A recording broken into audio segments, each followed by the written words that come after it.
Welcome everyone to our panel discussion focused on discussing the collaboration between the Newark Community Street Team and the New Jersey Gun Violence Research Center. I am Dr. Esprin Little Quinton, and I am leading the community-based participatory research study focused on illicit firearm ownership in New Jersey. Now, today on your screen, you will see Thurman Barnes, the GVRC Assistant Director and Associate Director in the Department of Urban Global Public Health at Rutgers University. We have joining us also Akila Shrellis, the board chair of Newark Community Street Team and the director of the Community-Based Public Safety Collective. We also have Elizabeth Rubin, also known as E. She is the policy director of NCST and the managing director of the Community-Based Public Safety Collective. So the other folks that will join us will be Damon Durden, the executive director of Newark Community Street Team, and also Bryant Neal, a high-risk interventionist for the Newark Community Street Team. So I want us to get into the conversation, and we're going to hold space toward the end of the our discussion for any questions that the audience might have. So please feel free to drop those questions in the chat, and I will try to get to as many of them as possible. So there is I'm very excited, first of all, about having this discussion, specifically because there is this growing interest in community-based participatory research. And there is a shift that's given more attention to academic institutions and how academic institutions can build bridges with community organizations to collectively better understand and study research problems, to the point where researchers and academics are actually, there's this demand to rethink our approach to research to the point where academics and researchers are actually becoming more connected with communities to do this work. So the project that we have with the Newark Community Street Team focuses on understanding firearm ownership in New Jersey. So I want to begin by spending some time talking about why do we think the academic and community partnership is so important to conduct a study on illicit firearm ownership? So anyone can feel free to jump in, and then we're going to pivot to other questions. Well, I'll go first. It'd be impossible for us to conduct a project like this without NCST and their staff. When I think about how the project came together, it was, through a number of conversations just to determine whether or not there was a possible relationship where we could form a partnership or even a project, which led to a number of brainstorming conversations. And I'll be honest about the idea of this illicit firearm project. It was really Akila suggesting a number of really interesting projects that led us to a discussion around illicit firearms. I was encouraged based on that conversation because he had a number of people already on staff that could identify folks that would be willing to participate in the study. So it's really out of the inability of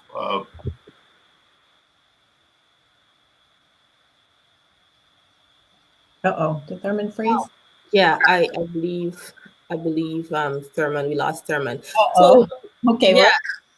That's okay. Akila and I will definitely have a lot to say about the topic. And Esprin, I want to go back quickly to what you were talking about this being a community-based participatory research project, right? And why we're even engaged in this, because and I don't know, we didn't really talk about the Newark Community Street Team and what we do, but we're a violence intervention organization in the city of Newark, entirely resident run, and we do mediation, we do intervention, we do safe passage at schools, we provide healing services, and we've grown to a 72-person team in the city. But NCST does all this incredible work, but at our heart, we're about love, we're about healing, and we're about dismantling racial injustice, right? And so we have had, since we launched in 2014, we have had so many researchers come to us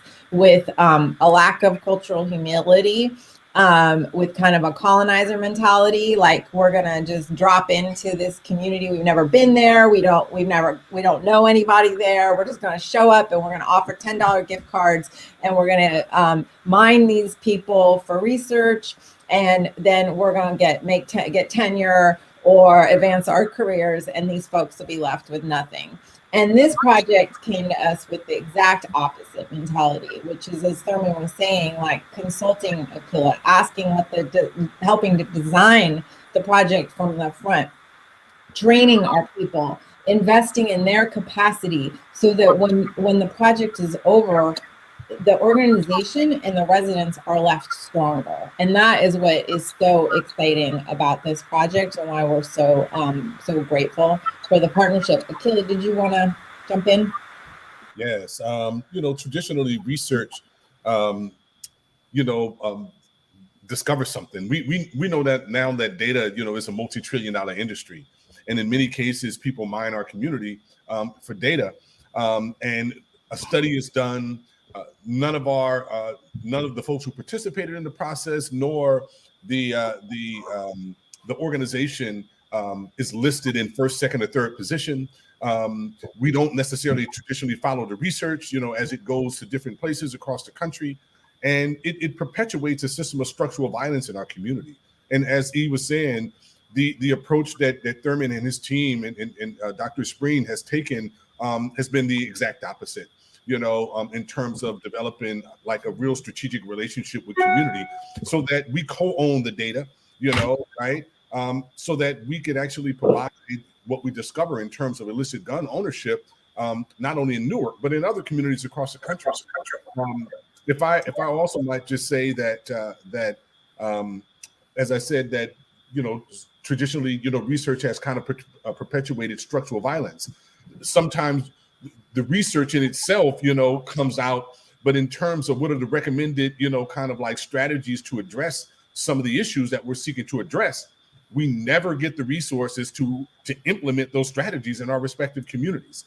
And so this is why it's so important that there needs to be a real relationship between academia and community in terms of developing and doing research so that community actually receives the full benefit, of implemented strategies to address the very thing that we're actually researching and trying to understand why it's happening. Right. I like that. There were so many important points that came up in that discussion. We talked about valuing the community. So one of the things that I brought to this entire research project is ensuring that the community has a voice in the entire research project. He spoke about having the community team at NCST engaging in the research from the beginning to the end. So we were looking to have in this project NCST team members be co-researchers with us so that they can also build community organizational capacity to do this work and to later sustain this work that we're doing. So I think it's important for us to think about these relationships that we're having with community organizations, not necessarily to think about them as subjects, but think about ways in which we can embrace this idea of working with them, the community organizations, instead of on the community organizations, and really valuing that indigenous knowledge that's coming and indigenous wisdom that the community has, and we can learn from that wisdom. So I want us to talk about this idea around building organizational capacity in the community. And can you share your thoughts on why that's important and what are you thinking that might look like with the relationship that we have together? Who wants to take it? Gilla? I can go, or I can go right after you. Go, you start. I started last time. Okay. And All right. actually, can we just pause a second and introduce our colleagues because they were having a browser issue. And so we have Damon Durden, who is our fearless leader, the executive director of the Newark Community Street Team. And unfortunately, he's backlit, but I can see there's Bryant Neal there, who is a high-risk interventionist. And they have both been, and it's a team of 4. They've both been trained by Rutgers Gun Violence Research Center. They got their, I don't know if you pronounce it CITI or CITI training that was covered, and they are working on the project. I don't know, Damon, Bryant, can you talk just a minute about high risk intervention and the work that Bryant does in the field? Yes, I'll start. Thank you so much, E. Thank you, everyone. Again, my name is Damon Durden. I'm the executive director for Newark Community Street Team. One of the things that our team does is to go and help mediate, many of the conflicts that we have throughout the city of Newark that may lead to violence and specifically gun violence, and help to kind of mediate those situations either prior to when guns have been discharged or after the guns have been discharged. Bryant and the rest of the high-risk intervention team actually utilize their relationship-based approach, and from their social capitalism in the community, are able to go and kind of navigate those things, mediate those incidences into the community to a peaceful resolve. So I'll let, maybe if you want to share an incident or two that you've been able to do. We had a situation, I think last summer when it was one of my coworkers, his neighborhood that he looked over was beefing with my neighborhood, and we brought them together and had them sit down, and it came to like truth. All right, and even though Brian's giving the short versions, because I know we already, all these things are done through certain protocols, standard operating procedures that we follow, and everything to actually bring that mediation to a peaceful resolve. So it's not just like, hey, y'all chill and that's it, because folks will come back and feel different type of ways. So it's a process to that whole thing. Whereas though getting the parties together to meet with somebody that they have a clear and good relationship with, and they feel confident that has their best interests at heart. And it's really similar to a lot of the peace negotiations that take place, throughout the UN and throughout all these other places that we see when wars happen. Right. So there's this idea that you all are doing very important work on the ground and with the high risk interventionist program. And I know with our collaboration, one of the things that we're focusing on is having NCST team members help support some of the data recruitment that we're doing. So I'm wondering if Damon or Bryant, can you all talk about this idea of us recruiting illicit firearm owners, and how do illicit gun owners feel or react when someone wants to talk to them about illicit firearm? And we know that this is a very sensitive topic, so I want to know if you can talk some more about that recruitment process with us. Well, I can't speak on how they probably would feel and react if somebody came to them that they didn't know. I'm pretty sure they would just keep it moving, won't even have a conversation. But the whole thing is somebody that they have a relationship with can come and share with them the fact that, number one, that you're not putting yourself at a legal risk by having this dialogue, by explaining to folks what's actually going on. And then it's that sense of trust, that the community doesn't have really necessarily for academia or really other facets of society that comes to them, because we've always been studied and things like that. So a lot of folks are not open to that. But when they they see individuals like Bryant, individuals like Ms. Sharon, individuals like myself and our administrative coordinator Ray that live in the community with them every day, and they know we're folks that they see every day, and they can trust and know that we're trying to do something better for the community, and we're trying to bring something that's good for the community. They're more open than to say, okay, I can at least trust you guys to allow me and women to allow me to come have this conversation. Mm-hmm. As Dame hinted at, but like our team, they're using incredible. They're expending their capital, their social capital on this project, and it's a big deal, right? I mean, we're talking about illicit firearms, and that their consequences the stakes are very high. And we've had other folks, I don't want to compare y'all to other folks, come in and try to get people to talk about things that could result in criminalization, and truly just offer them nothing for it, and then just walk away. And I think your original question was like, what about Bill? What should collaboration mean to the organization, and how should we? And so we should end up like Brian is doing, and Damon, they do the hardest job in the world. I mean, I've worked in a lot of settings throughout my life, and I've done a lot of hard work, but I've never seen anything as challenging as high risk intervention. The stakes are high. You don't have a ton of resources, and just the pressure, the personal danger that they're in. So any collaboration should result in making Damon and Brian and everybody on the team's lives easier and better on the other end, whether that's through financial resources, whether that's through training and advancing their professional development, whether, or a combination of those, and also, how they're treated as human beings, as professionals. I mean, Damon Durden is like a master at what he does, right? And he works all over the country supporting people on training people. We do not training technical assistants nationally. So any partnership should make his life and his job easier. That's how I feel about it. Kayla, did you want to elaborate?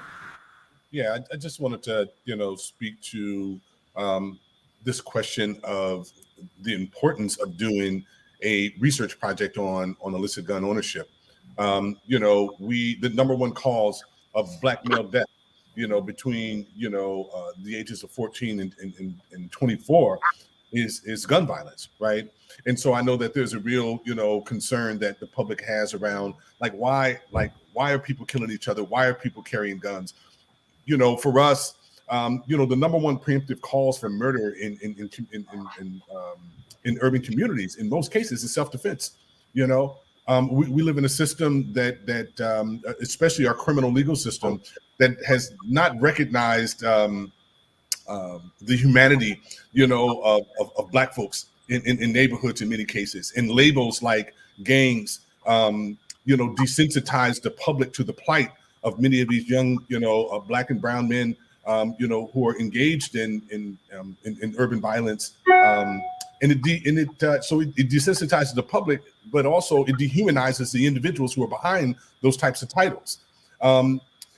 We live in communities where you have 15% clearance rates, and basically saying that 85% of the people who are utilizing, handguns to harm people are still out on the street in many cases, because there's a pretty high threshold in terms of arrest and prosecution. This is why it's so important that we have a high-risk intervention team that's made up of residents who are leveraging their personal capital and community, who are trained public safety professionals to intervene, to prevent and treat violence as a public health issue.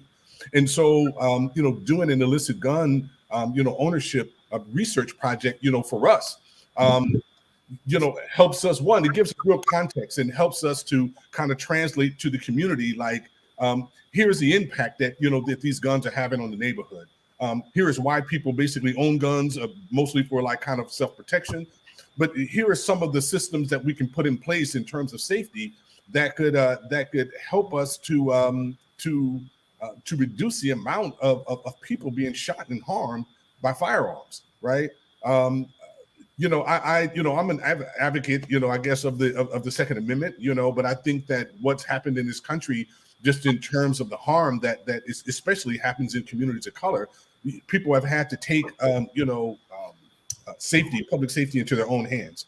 But I think that with this type of research, it gives us, deeper insight, because it's not just the quantitative like kind of studies. I think that we're really looking at the narratives and the relationships around why people own guns, because I think that that's really important to understand, so that people are not just thinking that folks that live in these urban war zones are just want to harm each other. You know what I'm saying? This is decades, of harm that has been allowed to ripple. And I think only now, in the past, maybe 2 decades, have we seen kind of real, like institutions looking at asking the right questions in terms of research, so that we can actually develop programs and systems that create a stronger safety net in neighborhoods. And we not just look at law enforcement as a single kind of ubiquitous institution to provide safety in our respective community.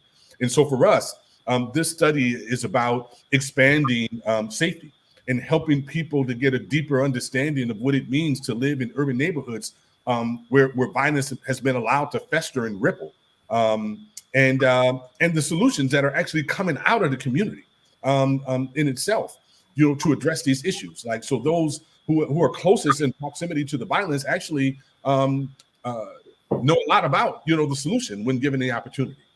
Right.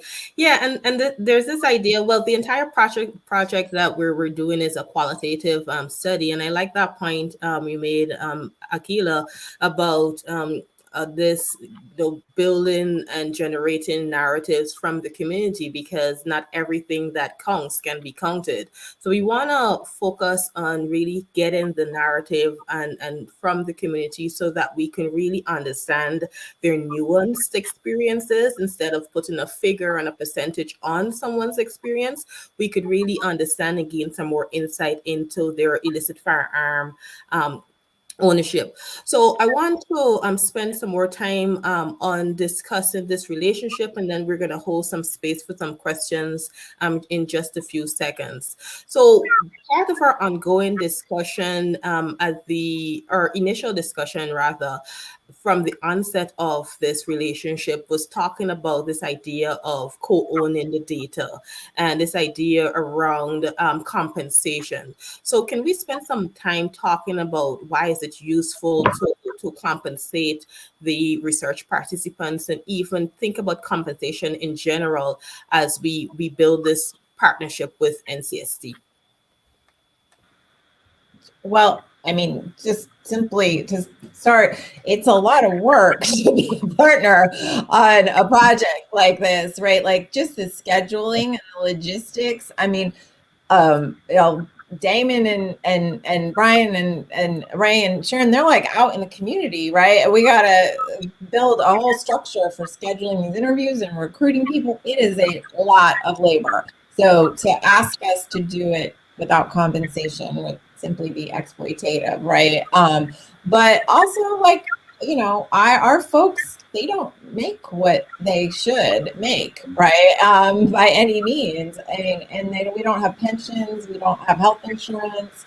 And so anything that is going to bring resources into the agency is essential. And, that's been one of the injustices about research practices, right? Is you have people who have tenure or benefits and retirement and stuff, and they come in and are mining data that advances their career.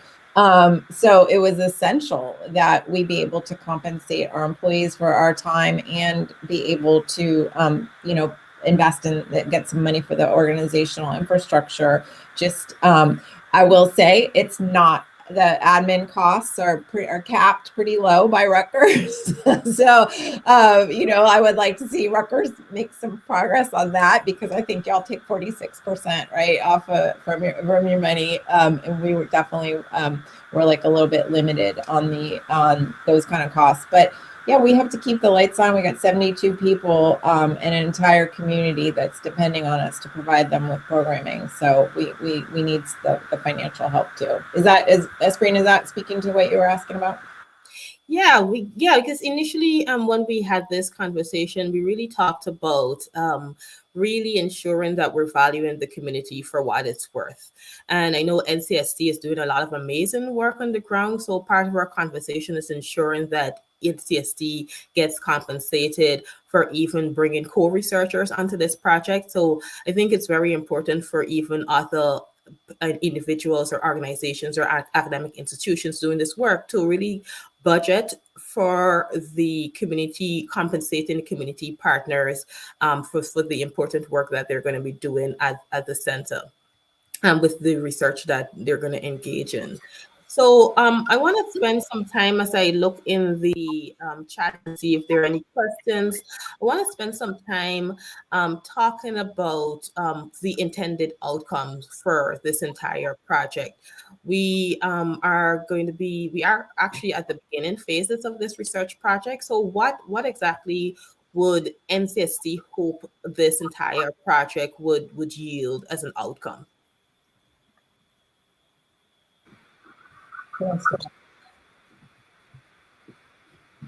Keila, Dane? I was actually trying to say Akila to take the alley-oop. Akila touched on it. Yeah, I think he did. And so I'll Akila unmutes. You know, they're like, I think this was one thing, Akila, check me if I'm wrong, but that really resonated with us is we so often see people who we work with who get caught up in gun charges, right? And that it's no joke to get a gun charge.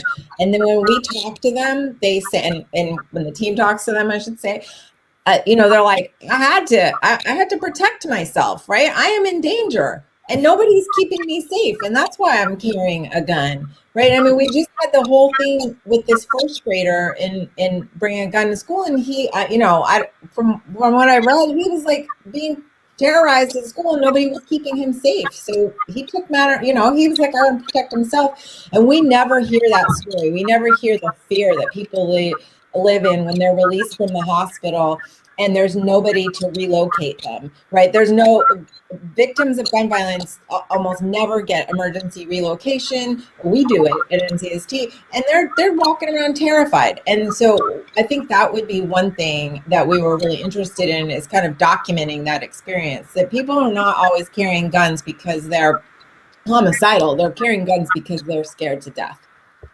Keila, elaborate. And I would add that, you know, that safety, that public safety is not just the absence of violence and crime, right? It's also the presence of well-being in the infrastructure to support victims and survivors in their respective healing journey. When we first started to work with NCST, like I would say that at least 3/4 of our staff had been shot, you know, or had some, one in their family who had been shot or harmed, right? And I think that, you know, for us, being able to develop like comprehensive systems that address like gun violence, but also the ripple impact, right? The trauma that accompanies being harmed. Like you could sew a person up, but the long-term impact, you know, of gun violence, man, it lingers on, you know, for generations in some cases. Right. And so understanding like to me, like kind of illicit gun ownership is tantamount to also designing, developing a comprehensive strategy to be able to address gun violence in community. Like people carry guns because they don't feel safe, you know, and so the bottom line is, how do we improve safety in community? How do we help people to feel safe individually, and how do we help communities to collectively feel safe? To me, crime stats are just an inadequate tool in being able to measure safety for folks in community. I mean, crime stats says nothing about whether or not a person feels safe, you know? So we need to consistently develop complementary tools that look at the qualitative like kind of impact, you know, of safety, like kind of in community, I mean, in these respective programs. And to me, understanding like kind of why people own guns humanizes them, you know? Because the thing is that folks are like, oh, folks are running around and just shooting each other, you know, indiscriminately in the neighborhood, when we know that violence is about proximity, you know? And we so understanding like kind of the root causes of gun violence, on why people own guns, all of this contributes to being able to develop comprehensive strategies and systems that are owned by community, right? And so this is why it's important that the community co-owns the data as well, because owning data is about building institutions, right? And so, you know, because then that gives us an opportunity, like say NCST as an organization, that so whether, you know, the Rutgers Gun Violence Research Institute is around, say 10, 15 years, I mean, we want it to be, right? But say if the agency is not around, the organization now has the infrastructure, it has the practices, it has the know-how to be able to actually engage this work on behalf of residents and neighborhoods. And so this is why I think that it's extremely important that that we have this strategic partnership with Rutgers, that we do, you know, this type of research, and that there's co-ownership of the data, so that community actually can continue to build infrastructure, you know, to really redefine public safety, like, you know, for folks who have, in many cases, have never felt safe, Right. you know, in the system. Right. Right. I know this. Thank you very much, Akila and team. And I know this conversation deserves a lot more time. And unfortunately, we're out of time for this discussion. But in summary, I think some very key important points that we should take away when thinking about this research, you know, decolonizing our practices.